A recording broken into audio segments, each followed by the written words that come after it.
Sinampahan naman ng Agriculture Department ang importer ng sibuyas na paggaon na pag-alamang iligal na nag-angkat galing sa China.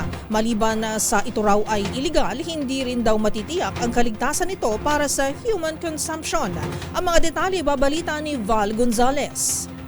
Kasong paglabag sa Food Safety Act and Plant Quarantine Law ang kinakaharap ngayon ng JRA and Pearl Enterprises Incorporated dahil sa iligal na pag-aangkat ng sibuyas sa China.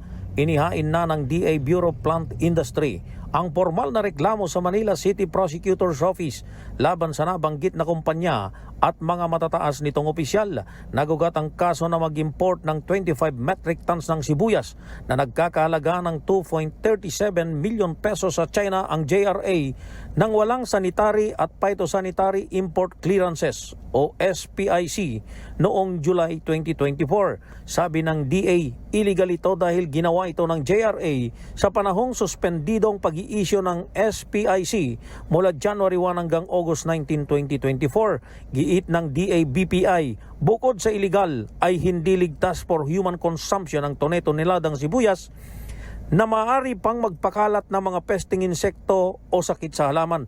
Kabilang sa mga sinampahan ng kaso ay ang mga direktor ng JRA na kinabibilangan nina Jessica Pascual, Jacob Tobalya, Perlita Tobalya, Josel Tobalya at Joward Tobalya. Para sa MBC TV Network News, ako si Val Gonzalez, DZRH, una sa Pilipinas, una sa Pilipino.